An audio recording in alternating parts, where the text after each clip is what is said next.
What's up, guys, and welcome to episode 10 of Pay to Glory. We finally made it to episode 10, so I appreciate you guys sticking with me so far through this journey that we've been doing with our Road to Glory, but with paid packs in there, sometimes a little tongue-in-cheek there. But I want to thank everybody who's made it to episode 10 so far. We finally got into a little bit more of a rhythm with our uploading, so I appreciate you guys being patient for that.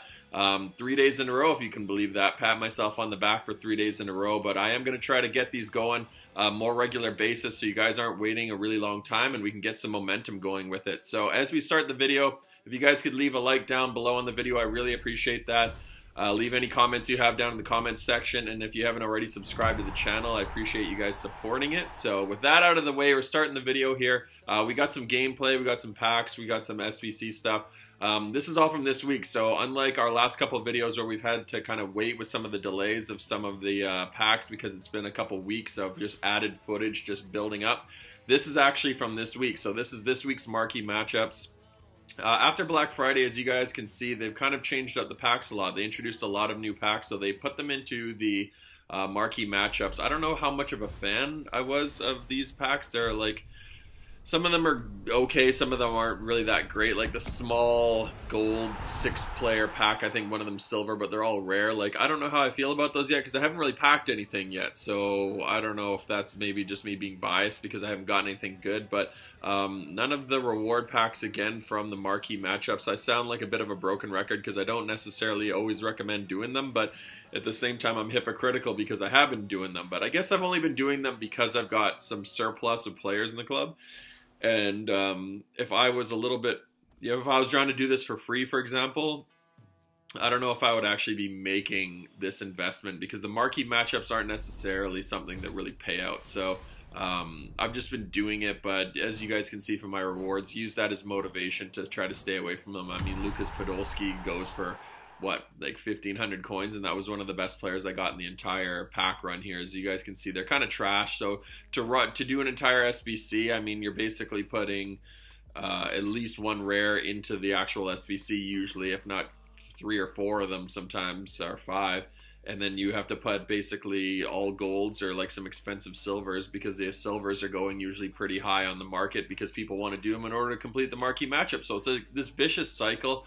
Unless the rewards are like a guaranteed team of the week or like a all rare pack or a all rare players pack or something really good, I just think you're playing roulette with it. You're basically just gambling with your coins. So I don't necessarily recommend it. So I do appreciate also, I wanted to say, from people's feedback on the polls that I got. People were very supportive, and I appreciate everybody who said that there was some pretty amazing polls. I was pretty happy with the actual pack luck that I got on those.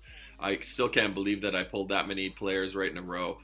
So if you guys haven't seen it, go back and watch the video from yesterday where it was just the pack pulls from Black Friday and Cyber Monday. Some pretty epic pulls from myself, like probably the best pack luck I've ever had. So I also want to talk about one other thing that I've been seeing a lot of is this fixed FIFA. I don't really want to get into the whole fixed FIFA thing, as I've only kind of been casually following it, but I personally haven't had too many issues with FIFA. I don't know if a lot of these things, it appears that a lot of people's issues are with button delay, and I don't know if that's just been on Xbox or if it's an entire FIFA issue in general. I just haven't really seen too much of it. For myself, I can only speak for myself on this because I haven't, I've played some games, but I haven't played a crazy amount. I've only played maybe, 20, 25 online games so far, so maybe I haven't had the best sample size in terms of it, but I don't understand. If you guys can explain fixed FIFA to me without me having to go through Reddit and read 8 zillion forums on it, I don't really get what the big deal is. It's just like any other FIFA. They release it, they're working out the kinks, and they patch it from time to time. Anytime people patch anything or anytime there's change to anything, people tend to go crazy. So I'm not gonna sit there and defend it for like it being the most fantastic game, but you guys also have to be patient with it. Every time they release a patch, I've said this in the past, it's just code. Excuse me, it's just code. So anytime there's like a code that goes out, there's always going to be bugs in it. Everything. No game is perfect. No game doesn't have bugs in it. So there's always issues that they have to address. So I know some of you have been quite patient with EA, and maybe they don't deserve it, but at the same time, take it for what it is. It's a game that's just a bunch of coding on a screen that goes into a game and creates pixels. So it's not going to be perfect. I know that when people are playing it competitively, they expect it to be as perfect as possible, but I just don't understand people's craziness with it. I still think a lot of people just complain because they're losing. You mad because you bad type of theory. So take it for what it is. But with that being said, I don't know if I've really seen it personally. So as we head into our first game here, you guys saw the lineup there. The guy had a 4-3-3 La Liga team, not the best, or I think it was a 4-3-2-1, sorry. He had in-form Simone Zaza up front, which is a very rare card. You don't see that almost ever. And Vitolo. His defense was pretty solid, but his offense was kind of weird. Maybe he's just a Zaza fan, but this guy was very interesting. He actually had the better part of the play, for the first part of the game. He was I think he tried to slow the game down quite a bit. Like, he would get the ball and then he would just cut back and try to just hold the ball. Like, it wasn't necessarily dribbling. It was just kind of like cutting back and forth, and it was really annoying because it was hard to dispossess him. But with players like that, they like to slow the game down, and they really don't like being rushed. They just want to play at their own pace. They want you to sit back, and they basically want to bore you to death. So when I come up against these guys, it takes a little while sometimes to adjust to your different playing styles. But once I realized how this guy was playing, I just basically went on ultra attack and just high pressure and just rushed him. And you could tell that he didn't like it. He didn't like not being able to prepare. He didn't like being frazzled, and you can see it in the results. Like, I started generating a lot more offense.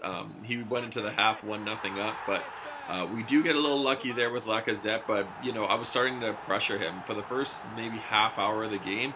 He was on top of me in terms of offense because he just held so much possession. He wasn't really generating a lot of chances, but he just had a lot of play in the midfield. He was just hard to dispossess. But once I rushed him and got the ball, I would just hold it and just keep possession like I do, which you guys know I like to do. I just hold the ball up and basically keep it moving. Just keep the ball pass, but I don't rush it up the field. I like to just hold possession, draw guys out, my bait and rush tactic, so to say. So it started to work against this guy. When I scored, he ended up getting a kickoff goal there. I won't call it a kickoff glitch goal because I don't necessarily, even though I do think there's a kickoff boost. He basically ran down the field, shot it, hit the post, jumped up, and similar to one of the goals in one of my previous videos there, as I was complaining about, it happened against me where the keeper and the defender don't react, and the only player that reacts was the striker. So he ended up making it 2-1. I come back, make it 2-2. With, I think that was a kickoff boost as well. I basically came downfield, and Antoine Griezmann came on as a sub, so our first goal with him in the club. And then very shortly after that, Ilkay Gundogan comes in. His defenders split, and you could tell that he was kind of panicking and couldn't figure out which defender to use, and basically created this hole, and Gundogan went right up the middle. As you guys can see here, he kind of gave up. He must have just got frustrated because both those goals were very late.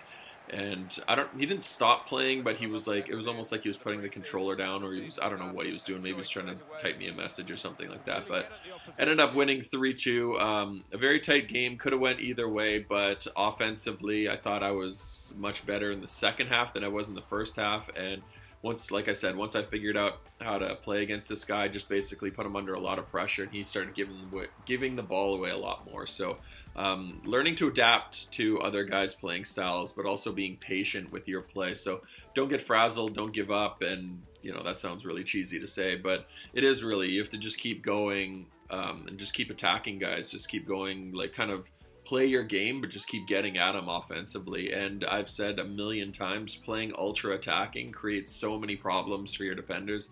So ultra attack, definitely a plus. This is one of the BPL. I showed you guys some of the players. I tried to put in some of the transfers that I've done.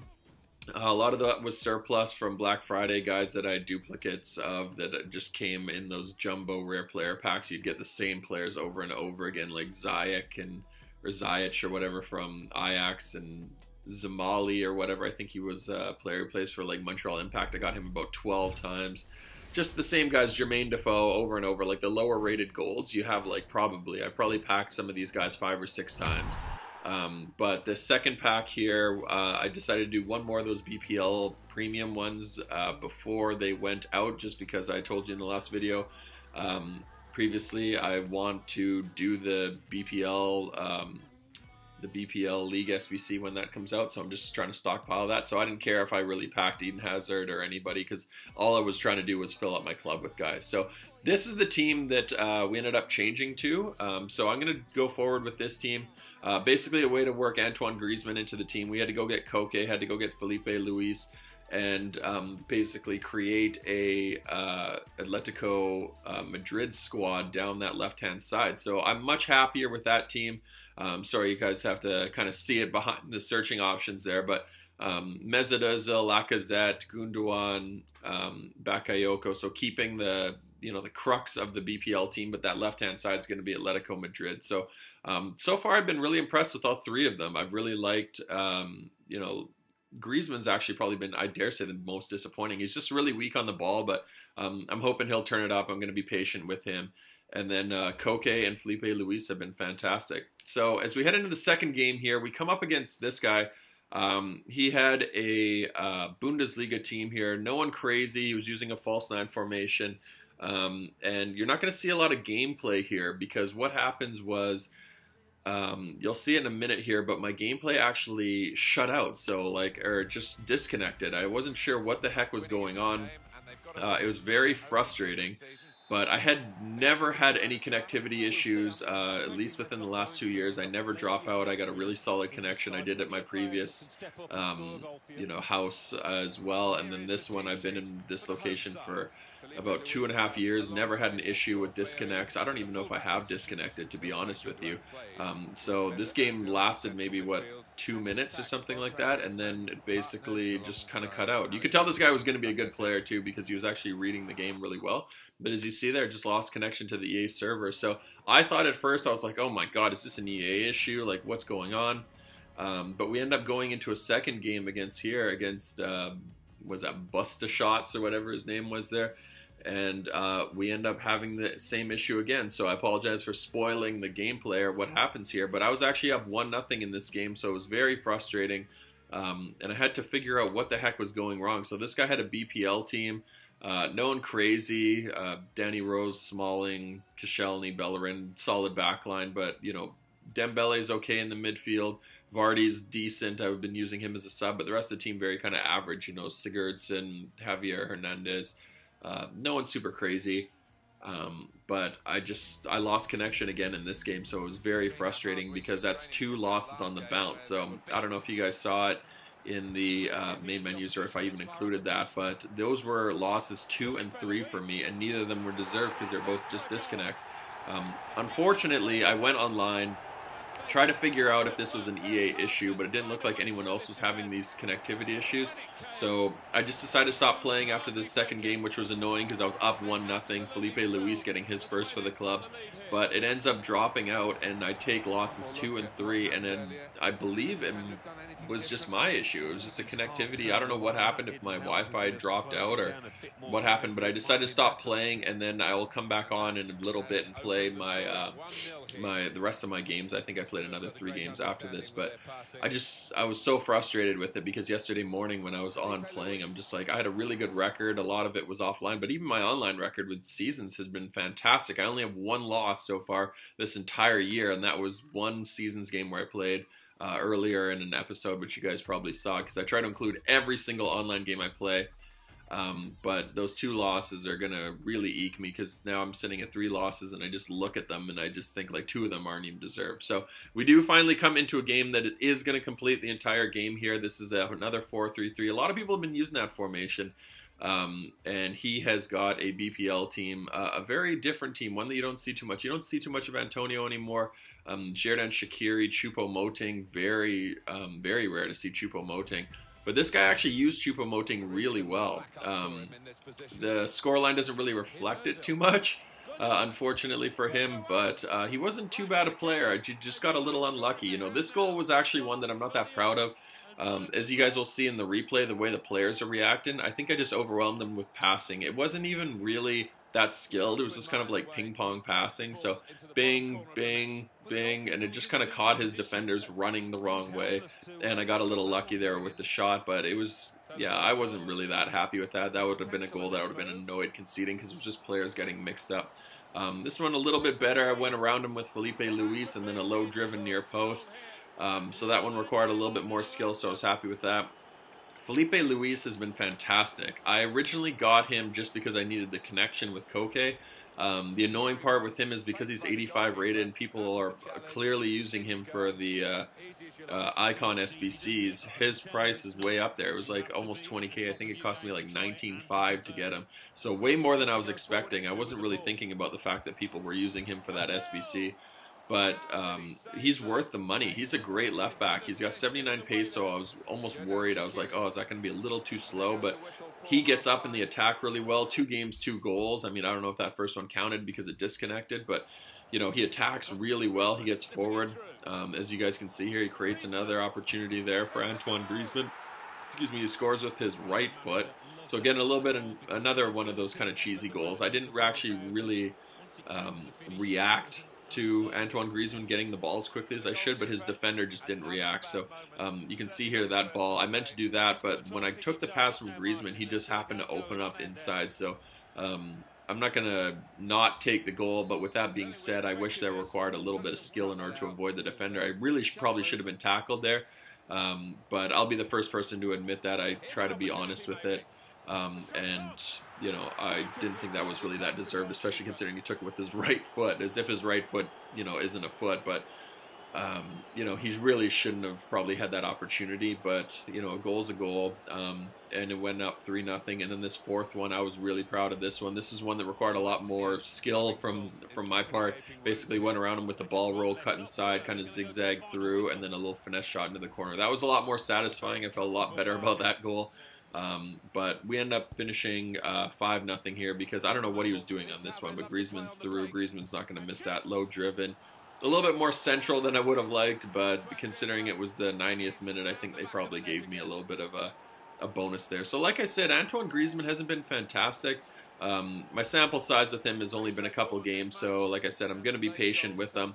He hasn't been bad, but the things that you guys aren't seeing is how weak he is on the ball. Like, I put a Hawk chemistry style on him, so his shooting and his pace took a little bit of a hit. Not that it really needed it that much. He's 86, 85 already, but I wanted to get a little bit of strength into him. I think the strength only goes up by 5, but he's just really weak. Like, I think he's like a 69 strength to start, so he goes up to like, what, a 74 or something along those lines. It might even be lower than that. Might have started with like 66, and now he's a 71. But he's just really frail. He's like tall, and he's tall and he's slender, and he just gets bounced off the ball. He's not good with holding the ball up, and he doesn't really feel that quick. His acceleration isn't as quick as I'd like it. Like, Lacazette just picks up and goes. I don't know if it's because he's got a hunter on him, but I don't feel that burst of speed like I do with Lacazette from Antoine Griezmann. So something to consider if you guys are in the market for him. He does go for a lot. He's like 280, so if you're thinking about getting Antoine Griezmann, you might want to look at an alternate guy to jump into your team there, because I do think I wouldn't spend 270 on him. If I hadn't packed him, I don't know if I would spend him, or I'd consider selling him, because spending that much money, it takes a long time. You know, in FIFA nowadays, you can't just go buy coins like you used to be able to. So getting to 270,000, especially for a lot of people, it requires a long time. So kind of annoying in that sense. So we come up against this third guy. He's got a Italian Serie A team. This guy loved his skills. As soon as he would get the ball, he would just do random skills, even in the midfield. I'm sorry if this is disparaging to the guy, but I just think they're very needless. Like, skills aren't as useful as they used to be. They can look nice when done correctly, but this guy would just get them and do them in random spots. Sometimes they would look good, sometimes they were useful, but for the most part, he was just doing like skill moves needlessly. And then he had that little dink pass that scored. It was a really unrealistic goal. Like, he just did like a flip flap and then a little lob dink inside, and the guy runs in and volleys it. Like, not a goal that you'd see happen in real life very often, but this is FIFA, so this was you know, just something that I had to deal with. But I expected the guy to be doing skill moves. Started to read him a little bit more, similar to the first game. Once you figure out how to read a guy, it's a lot easier to defend him.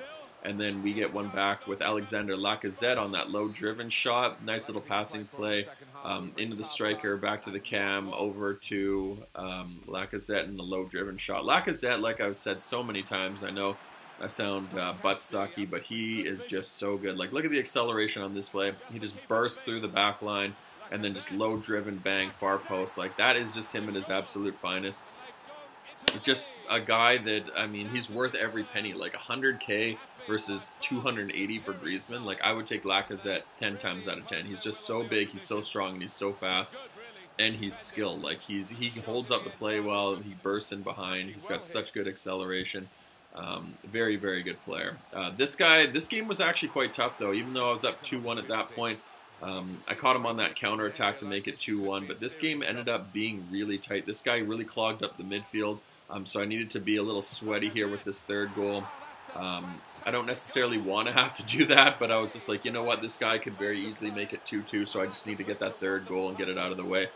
Hotline bling him to death after that, but I was going to play that short ball Lacazette, but look what he does. He runs into the wall, so I was starting to panic. When I hit pass, he was still moving in towards the wall, and I'm like, oh my god, he's going to run into the defender. But thankfully, he took it, moved it onto his left, and a little dink shot past the keeper ended up making it 3-1. So I needed that 3-1 because, like I said, this guy was pressing. He was a really good player. That scoreline, he probably deserved a little bit of a better result. He was probably the best player I played the entire day. But he was just buzzing around like bees. Like, look at his defenders. They were just swarming all the time. Like, I wasn't able to create that many opportunities. That first effort with Griezmann, kind of showing what I was talking about earlier with his shooting. I thought I had him perfectly set up for a nice blast into the top corner, but he smashes it off the crossbar from about 6 yards out. So a little bit annoying there. So again, I'm hoping that I can be patient with Griezmann and I don't get frustrated and rage sell him. But so far he hasn't really done what I want him to do. I'm just hoping that he'll end up having a couple breakout games here. So as we do head into our final game here, we come up against this guy, another 4-3-3, again, another formation just you seeing all the time with that CDM there. This guy had kind of an odd team. He had Riyad Mahrez and Oxlade-Chamberlain. You don't see Oxlade too much. Heung-min Son you expect to see, and Diego Costa. He was trying to force the ball out to Diego Costa, which was very odd. I don't find Diego Costa to be that useful in the game this year. But with that being said, what do I know? I haven't really used him. So in previous games, he's been okay when he's jacked up, but I just don't think he's fast enough to be like a lone striker in like a 4-3-3. Like, your wingers are basically just sitting out wide, and you really need your striker to be one of those guys that kind of can create. But he doesn't seem to do that very much. This guy wasn't offering too much offensively. He was a decent player. He was okay from an attacking standpoint, but he just wasn't really getting anywhere close. Like, he was okay in the midfield, I guess I should say. This was probably the best effort he had. This is a really annoying shot for me. This happens a lot. Just shots from like way out and the keeper just parries it wide for a corner. It just drives me absolutely crazy. But we end up making it 1-0 on a real cheese goal. Low driven shot, bounces out. His defenders don't react. My attacker reacts. Again, like I said, similar to that Simone Zaza goal that guy had and the Lacazette goals that I scored yesterday. It's really annoying. His defenders look like they reacted, but I don't think they were ever going to get the ball. It just looked like they were going through animation. So I don't know if I, hate that or like it or what, because it does generate goals. But, when it bounces off your keeper on this low driven that really, he should have just parried in a different direction. It's really frustrating because you're defenseless. You can't really do anything about it. We ended up making it 2-0 here, though, with Mesut Ozil. Does his little custom celly there. Ball came in. I was thinking about heading it, but I thought I would just trap it down, lay it off to Mesut Ozil. He got a little unlucky that his defender ran past the ball again, so you'll see it here. Ball comes in, trapped it with Lacazette, but his defender didn't react there. He didn't tackle Ozil. He didn't go for the ball. He just kind of ran straight back, so Ozil takes it onto his left and volleys it. That's just one of those things that happens in FIFA, so not really, too fussed about that. And then we get the third one there, a nice finish from, it should have been Lacazette. Gundogan gets the goal here. I don't know why. I don't know how he gets a touch on this. It looks like it went off his back or his head. But even when I was trying to watch the replay, which isn't the best angle, the guy paused it here, so there's a little bit of a break there. But yeah, it looked like the shot went straight in. I don't know why that happened like that. I don't know why they gave Gundogan the goal, but I guess it took even a slight defection. It's a video game, so it probably knows who it hit better than I do. But it was pretty much a Lacazette goal. So that's the end of the gameplay there. So that's going to be the end of the episode, actually. So as I mentioned before, I appreciate you guys making it through to episode 10. Watch for episode 11. It's going to be coming out very soon. If you guys haven't already, subscribe to the channel. And please leave a like on the video down below with the comments. So until episode 11, guys, take care. Peace.